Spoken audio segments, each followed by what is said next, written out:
They were the perfect family, or so it seemed.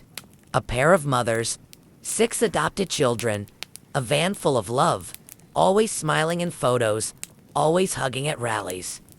The Hart family was the very image of hope, interracial, inspirational, inseparable. Until one morning in March 2018, when their SUV was found at the bottom of a cliff off the California coast, everyone was gone, and no one had any answers. What really happened behind those smiles? And what secrets were buried beneath their perfect mask? This is the story of a carefully curated illusion. A tale of power, silence, manipulation, and escape. A haunting reminder that not all heroes wear capes. Some wear masks. Jennifer Hart curated an image of peace, activism, and unconditional love. Her social media presence was calculated and polished. Her captions were lengthy, poetic, philosophical. Each post served a purpose. There were photos of family hugs in flower fields, of the kids holding protest signs at rallies, of road trips and birthday cakes. It felt utopian, almost too good to be true. She called her children the Hart Tribe. 6 beautiful black children adopted from foster care. She and her wife Sarah described their parenting as radical love, breaking racial boundaries and creating a home of inclusivity and healing. Jennifer wrote, "Love is the answer. Radical love can change the world," and people believed her. The family went viral. Their photo hugging police officers at protests was shared across the globe. Celebrities applauded them. Online activists hailed them. But behind the scenes, things were different. The Hart home was not a sanctuary. It was a stage. Jennifer wasn't just a mother. She was a director. The children were cast members, playing roles for public approval. Behind every smile, there were rules. Behind every hug, there was tension. Food was withheld as punishment. Speaking out was forbidden. Their lives were choreographed for optics. Marcus, Hannah, Devante, Jeremiah, Abigail, and Sierra. Each child carried their own story, their own trauma. Born into homes stricken by addiction, violence, or poverty, they were placed into foster care. For years, they bounced between systems.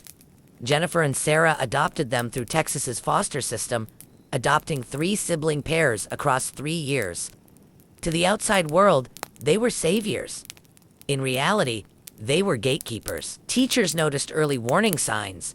The children would steal food from classmates' bags, fall asleep in class, wear the same clothes for days. Marcus often looked down. Hannah never spoke. One chilling moment came when Hannah jumped out of a second-story window and sprinted to a neighbor's house. She begged for help, said her parents were racist, abusive. She showed signs of fear. The authorities were called. Sarah took the blame. She cried, promised parenting classes. They were never mandated. No charges were filed, and the family moved again. They relocated frequently. Minnesota, Oregon, Washington. Each move was meant to escape scrutiny. The children were pulled from school. They disappeared from community events. The outside world stopped seeing them, but inside the house, the children lived under constant surveillance. Their journals were read, their rooms were searched. They were taught to lie, to say they were happy.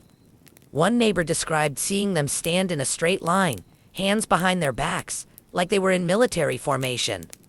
Another said they never heard the children laugh, ever. By 2013, cracks in the Hart family's image began to widen. Child Protective Services received numerous reports. A neighbor reported bruising. A teacher noticed a child's lips were cracked from dehydration. Others mentioned the children asking for food in whispers. But each investigation was shut down. Jennifer and Sarah presented themselves as loving but misunderstood parents, raising special needs children. They claimed the kids had reactive attachment disorder, that they made up stories. Investigators were sympathetic. No arrests were made. No removals. But the paper trail grew longer. And with every accusation, the family moved. Each new town brought a new mask. But the weight of keeping up appearances began to take its toll. Devante Hart became the face of the Hart family. His hug photo with a police officer was seen by millions. But it was all a mirage. In 2017, he began sneaking out to the neighbor's house, Dana DeKalb. He was hungry, thin, scared. He whispered that his mothers withheld food, that they were punishing them. He begged Dana not to tell Jennifer, but Dana did. She called Child Protective Services, and she kept notes. Every food wrapper, every conversation. She became a quiet witness. The CPS visit was scheduled. March 23, 2018. But when the caseworker knocked on the door, no one answered. The Hart family had vanished. They were on the move. Camera footage showed them at a Safeway, buying snacks. Sarah looked tired, Jennifer pacing. The children were silent, arms folded. Phone data revealed terrifying Google searches, Benadryl dosage for children. How long to die from carbon monoxide? Can 500 milligrams of Benadryl kill a child? They were preparing for something final. They drove south, away from their home, toward the California cliffs. They stayed in motels. Their credit card trail left a timeline. Their car was spotted on the winding roads of Mendocino County. Then, at 3 a.m. on March 26th, the SUV went silent.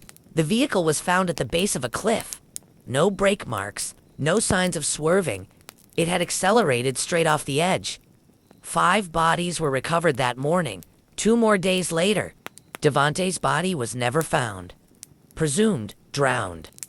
The children had been sedated with high doses of Benadryl. Jennifer's blood alcohol level was 0.10, above the legal limit. The police ruled it intentional. A murder-suicide, a final decision made by 2 women who were cornered by their own lies. Why? Why would 2 women activists, praised, idolized, kill 6 innocent children? Was it narcissism? A shared psychosis? The fear of being exposed? Experts speculate Jennifer's need for control turned delusional. That Sarah was passive, complicit, but broken.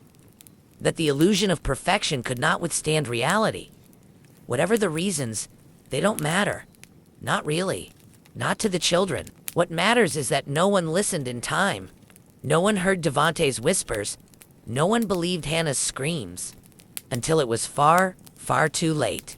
This story is not just about one family. It's about us. It's about the masks people wear online. The blind spots we choose. The faith we put into images. Jennifer Hart wore her mask proudly. A mask of a mother, a warrior, a visionary.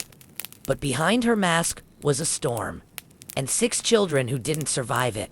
This has been Behind Her Mask. Remember their names. Marcus, Hannah, Devontae, Jeremiah, Abigail, Sierra.